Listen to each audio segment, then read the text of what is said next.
Hey everyone, Jared Whitney here, local real estate agent here in the Portland, Oregon area. And today's video is going to be fun. We're going to be looking at, we're going to be using a tool from the New York Times. It's from a blog years ago called "Is It Better to Rent or to Buy?" And the tool kind of expands those mortgage calculator tools to really consider the investment long term and whether or not it is better to rent an equivalent home or to buy an equivalent home. Now, of course, at the time that we are filming this, it is kind of early fall of 2023, and the main story for a long time has been mortgage interest rates. They have been above 6% for over a year, and the days of 2.5%, 3% interest rates are long behind us, and that, of course, has led to a little bit of a flatlining market where we are seeing activity, but definitely not as much. And on top of that, we have a lot of buyers who have had to step out because of affordability. Interest rates are just too high in order to step into the market. And on top of that, a lot of unmotivated sellers who are not exactly interested in getting rid of their 3% interest rate to exchange that for another home in a 7.5% interest rate.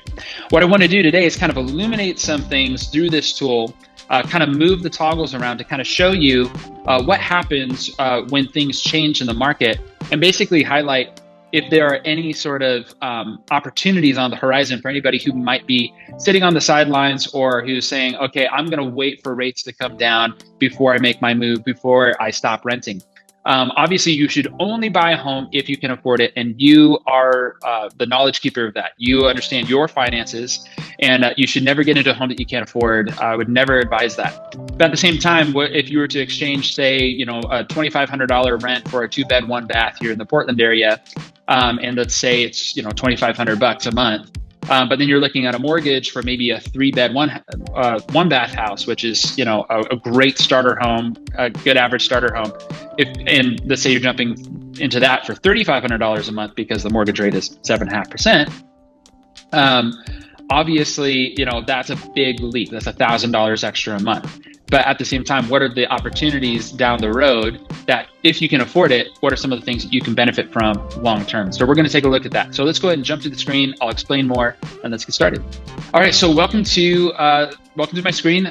So this is the New York Times "Is It Better to Rent or Buy?" blog from a number of years ago. They've kept it up. Thank you, New York Times. It's a great tool that goes beyond what, say, bankrate.com or like a simple mortgage calculator on Google would do. It basically looks at, okay, what is your mortgage going to be, but also what are the benefits long term of owning this home that will help you make a decision based off of just basic returns. What am I getting back by stepping into the market? Because remember, when you go from renter to ownership, you're no longer paying somebody else's mortgage down. Remember, when you paid rent, it's just going away. But when you pay your own mortgage and when you own a home, you are, the chart kind of goes in both directions. You are not only paying down your mortgage little by little over time, and of course that accelerates over time, but you are also gaining equity. And so it's going in both directions. And so that's basically what this is taking a look at. It's to help you make an informed decision. Now, like I said, only you know whether or not you can afford to buy a home. And of course, a mortgage lender can totally help you out. I have great suggestions. I'd be happy to share. But this is a great tool for that. And of course, I'm going to share this link to this tool down below. And if you Google New York Times buy or rent, it'll be like the #1 hit. So I've already inputted some numbers based off of where I am here in the Portland metro area. So the average home price in the Portland metro area is $560,000. And the second question, which is what differentiates this tool from other general mortgage calculation tools. So it says, how long do you plan to stay? The average amount of time that people stay in their home in the United States is like 8 or 9 years or so. And it's in the Portland area, it's like 10. At least more recently, it's about 10 years. And so that's kind of your first hint that this is going to be a little bit of a different tool. And you can see on the right, it has this number. It says if you can rent a similar home for less than this amount, in this case, $2,800, then renting would be better. So it's basically saying like, okay, yeah, your mortgage with the 7.5% interest rate, like over here, would be $3,700 a month. That's obviously more. That's $900 more than this $2,800 a month.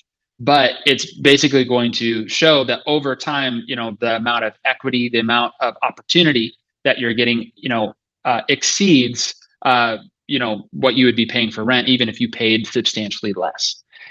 So I've just put in some general numbers here. I'm going to do a 5% payment here on the West Coast. Super makes sense. To 28 grand is a decent number. 20%, 10 to 20% down on a home is always ideal, but 5% is a solid down payment. And then we have the home price growth rate. As we toggle some of these numbers, this is where the magic is really going to happen. The rent growth rate, the 4% investment return rate. This is like what would happen if you were to take that cash and instead put it into, say, the S&P 500 through a 401k or mutual fund. And then the inflation rate, as of today, it's like middle of September. CPI came out. We're back at like 4%. Inflation has gone back up. Now you'll notice the steeper things are on these charts, the more it has an effect on that number on the right. The more shallow it is, the less it has an effect. So like as I move this around, it's not moving around a ton, but inflation is still elevated. So then you can also throw in property tax rate, in this case, Western Washington County, Oregon, kind of, the West Portland area. My tax rate is 1.08%. And then marginal tax rate, I'm just doing an average of 20. And then closing costs, it's calculating, okay, in the future, you're going to, what does it cost to buy a home initially? The opportunity cost of getting a mortgage, all that. But then also in the future, because after 10 years, you're going to sell this home, how much money you're giving over to your agent to do a great job at marketing your home and letting the world know that this amazing property is for sale. They are then going to split that with the buyer's agent that comes and brings them an excellent buyer. And so that's something to anticipate. So it's having you put this in anticipation that equity that you're gaining, part of that is going to go to them, but also overall, you're going to be, gaining equity along the way. The maintenance and fees, this is really good. A good general thumb is 1% per year is what you should average. Like 1% of the home's value per year is what you should expect to put in to the home. Now, most of us aren't dropping $5,600 on our home every year, but it anticipates that, okay, in 20 years, I'm going to need to save up for a new roof, or anticipate, what if a water heater goes out, things like that. Monthly utilities, the average around the Portland area is about $200. As you get to the burbs and other areas, it might be more like $300 for total for monthly utilities. And so anyway, you throw all these numbers in here and you get this number over here. In this case, $2,800 a month. If I could find something equivalent to, that's currently worth 560 grand, the average home price here in the Portland, Oregon area. If I can find something to rent for $2,800 or less, that would be better. Now, I'd say for a 3-bed, 1-bath or 2-bath home, you could easily, for 560 grand, purchase a 3-bed, 2-bath home.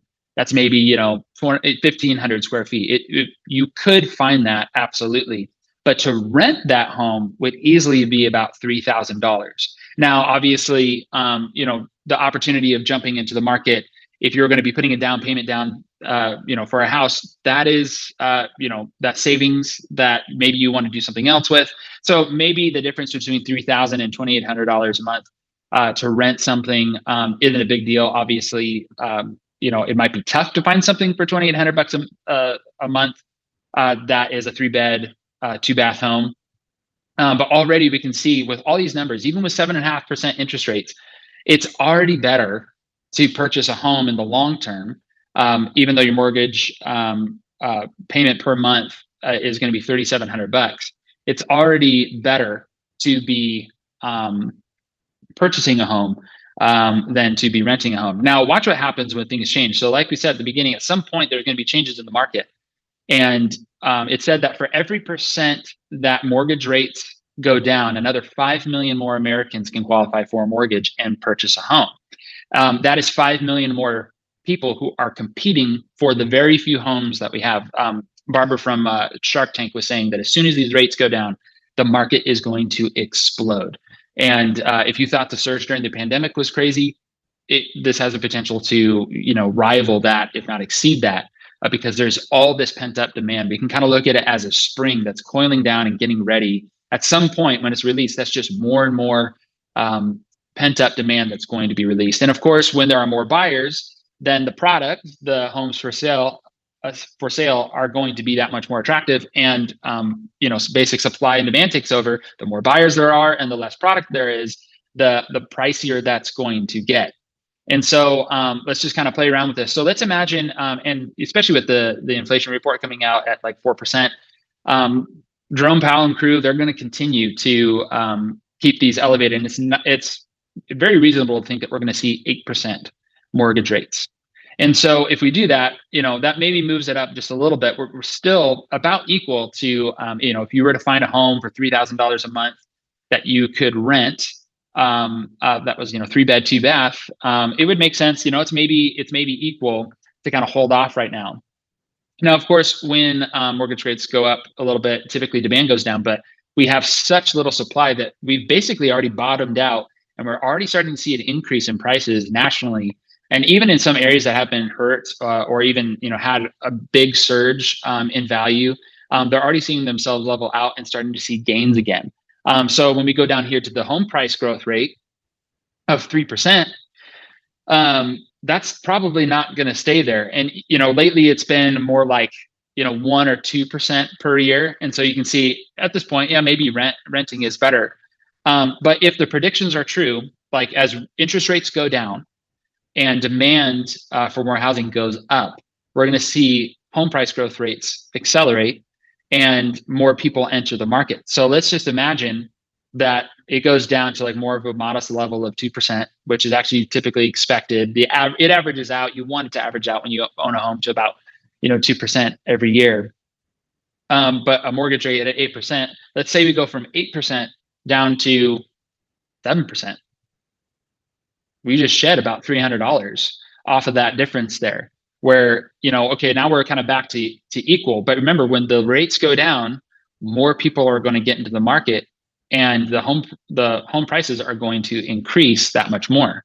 So now we're kind of back into the space where, wait a second, now this number is getting even lower. Like, meaning if you can find a place to rent for that, which would be amazing in this area, but you might be compromising on quality or the neighborhood or safety.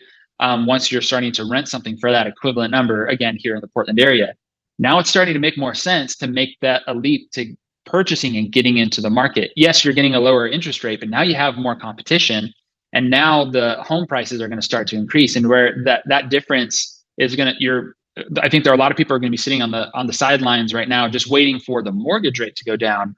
They're going to be kicking themselves later, realizing that they were giving up building equity and affordability into the future for the hopes of a lower mortgage rate into the future.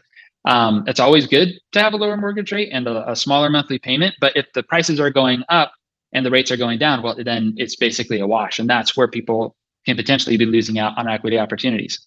So let's say the market finally shifts around and we start to see, say, 6.5% interest rates. Remember, that's going to trigger more people to get into the market. This number continues to get smaller and smaller. Now, there are some out there that are saying that the potential for the potential home price growth rate could be as high as 6 or 7% if rates do in fact come down substantially. And again, we're not going this calculator. We're not going from 5% to 4%. We're going from like 7% down to 6.5%. But if the home price rate growth is in fact what some experts are saying is going to happen, then just keep looking what happens when we adjust these numbers. If it's 4% year over year and it's still 6.5%, good luck finding a home to rent that you could easily, that you could purchase. Good luck finding a home to rent for less than, $2,000, like a 3-bed, 2-bath. That's kind of like where we're at right here. Remember, like the equivalent of a home that, okay, you could be renting something that's worth $560,000, but to be renting that is going to be $1,000 higher overall, that kind of return of investment. So just something to keep in mind. And remember, as the home prices go up, or as like demand goes up and home prices are pushed up, now this 560 average home price in Portland isn't going to remain. It's going to maybe break into 600. And now the home price is going up for sure. And so now it's maybe making a little more sense, but still the difference between that $3,000 a month to rent an equivalent home, you're thinking, okay, over time, if I plan to stay here and I can afford it, then it's actually making a lot more sense to purchase that home. Now, obviously, $3,600 a month for a mortgage is high. And if you're watching this from another place in the country where the average home price isn't this, that might feel like an unfathomable number. But on the West Coast, this is kind of a bargain when you consider what it costs to live in a place like Seattle or Los Angeles or San Francisco, the Bay Area. To live in the Portland, Oregon area is really an opportunity to live in proximity to beauty and have great food. And lots of great recreation opportunities. It's kind of the last spot on the West Coast that isn't priced like the rest of the West Coast. And so, as you can see, we haven't really moved these numbers into crazy territory. But if we do see some sort of a surge like they're maybe predicting, okay, now we're just slicing these numbers all the way up. And if things really just got nuts, okay, now it's making perfect sense to get into the market as opposed to waiting on the sidelines. So I hope that this was helpful. Again, I'm going to leave a link to this tool. It has a lot of really good explainers. I did my best to kind of summarize it as we were getting into here. But it's my hope that this tool, kind of walking through this, was helpful. And if you have any questions about what it's like to buy or sell real estate, or if you're looking to do that, or if you just have questions, you're just getting started, I would love to be of any assistance that I can. My contact info is below. You can call, email, text. If you're in the Portland area, would love to grab coffee with you. It'd be on me, and would love to hear your situation and just add any value that I can to your home buying or selling experience, whether it's now or into the future. So thanks for watching, and we will see you on the next one.